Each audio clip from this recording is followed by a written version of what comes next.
नमस्कार।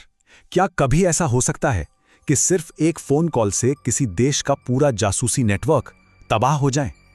आज हम एक ऐसे ही सनसनीखेज दावे की पड़ताल करने वाले हैं। एक ऐसा दावा जो भारत के एक पूर्व प्रधानमंत्री और एक टॉप सीक्रेट खुफिया मिशन से जुड़ा है। एक ऐसा मिशन जिसने, अगर वो दावा सच है तो, इतिहास का रुख ही मोड़ दिया। ये सवाल जितना सुनने में अविश्वसनीय लगता है ना, उतना ही गंभीर भी है। सोचकर देखिए, बरसों की मेहनत, अनगिनत जासूसों की जान का जोखिम, क्या ये सब वाकई एक फोन कॉल की भेंट चढ़ सकता है? जिस सोर्स की हम बात कर रहे हैं उसका तो यही कहना है। तो आइए इस दावे की हकीकत को परत दर परत समझते हैं। तो हमारी कहानी का पहला अध्याय शुरू होता है भारत की खुफिया एजेंसी रॉ के एक बहुत ही साहसी मिशन से। यहां दांव पर सिर्फ कुछ जानकारी नहीं थी, बल्कि पूरे के पूरे क्षेत्र की सुरक्षा लगी हुई थी। ये एक ऐसी योजना थी जिसे अगर सही तरीके से अंजाम दे दिया जाता तो शायद आज दक्षिण एशिया का नक्शा कुछ और ही होता। इस मिशन का टारगेट बहुत ही संवेदनशील और बहुत ही जरूरी था। रॉ को पक्की खबर मिली थी कि पाकिस्तान के कहूटा में चोरी छिपे एक परमाणु बम बनाया जा रहा है। अब भारत के लिए ये एक सीधा सीधा खतरा था और इसे किसी भी कीमत पर रोकना बहुत जरूरी हो गया था। तो रॉ का प्लान बहुत साफ था। दुश्मन के घर में घुसकर हमला करना था, लेकिन हथियारों से नहीं, दिमाग से। ये योजना 3 हिस्सों में बटी हुई थी। पहला, कहूटा प्लांट के अंदर ही उन साइंटिस्टों और कर्मचारियों को ढूंढो जो कमजोर कड़ी साबित हो सकते हैं। दूसरा, उन्हें पैसों का लालच देकर अपनी तरफ मिला लो। और तीसरा, उन्हीं की मदद से सेंट्रीफ्यूज जैसी नाजुक मशीनों के साथ छेड़छाड़ करके पूरे के पूरे न्यूक्लियर प्रोग्राम को अंदर से ही फेल कर दो। और इस पूरे सीक्रेट ऑपरेशन को अंजाम देने के लिए जो रकम चाहिए थी वो थी 50 लाख रुपए। सोर्स का यही दावा है कि रॉ ने इस खतरनाक ऑपरेशन के लिए उस वक्त के प्रधानमंत्री से इतने ही पैसों की मांग की थी। मिशन पूरी तरह तैयार था, प्लान एकदम पक्का था। लेकिन अब कहानी उस मोड़ पर आती है जहां एक खुफिया एजेंसी की रणनीति देश के सबसे बड़े राजनीतिक पद से जाकर टकराती है। ये वो पल था जब रॉ के अधिकारी प्रधानमंत्री मोरारजी देसाई के दफ्तर में दाखिल हुए। और सब कुछ बहुत तेजी से हुआ।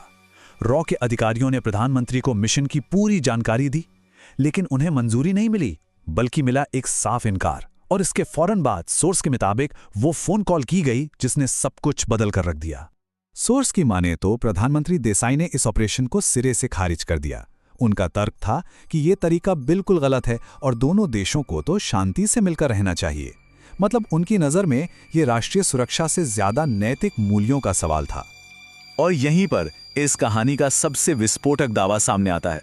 सोर्स का आरोप है कि प्रधानमंत्री देसाई ने सिर्फ मिशन को रोका ही नहीं, बल्कि फोन उठाकर सीधे पाकिस्तान के प्रधानमंत्री को रॉ की पूरी योजना के बारे में सब कुछ बता दिया।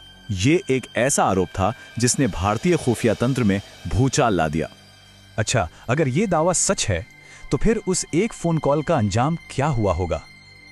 अगले हिस्से में हम उसी तबाही की बात करेंगे जो कथित तौर पर भारत के खुफिया नेटवर्क पर एक कहर बनकर टूटी। 300 ये सिर्फ एक नंबर नहीं है। सोर्स के मुताबिक ये उन भारतीय एजेंटों की संख्या है जिन्हें उस एक फोन कॉल के बाद पाकिस्तान में पकड़ लिया गया। 300 जिंदगियां, 300 कहानियां एक झटके में खत्म हो गई।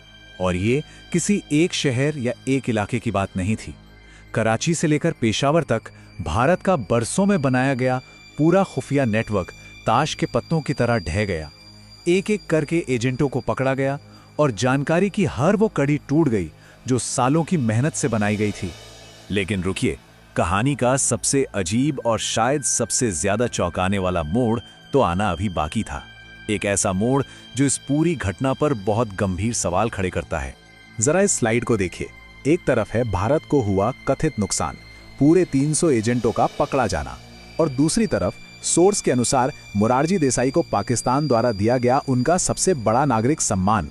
ये जो विरोधाभास है ना, यही इस कहानी का सबसे विवादास्पद पहलू है। और सबसे ज्यादा हैरान करने वाली बात यह है कि मोरारजी देसाई इतिहास में अकेले ऐसे भारतीय हैं जिन्हें भारत का सर्वोच्च सम्मान भारत रत्न और पाकिस्तान का सर्वोच्च नागरिक सम्मान निशाने पाकिस्तान दोनों से नवाजा गया है। तो आखिर में सवाल यही बचता है कि एक नेता की अपनी निजी नैतिकता और देश की सुरक्षा के बीच की वो महीन रेखा कहां खींची जानी चाहिए, और जब दोनों में टकराव हो तो किसे चुनना सही है? इस चुनाव का फैसला करने का हक आखिर किसके पास है? इस पर विचार जरूर कीजिएगा।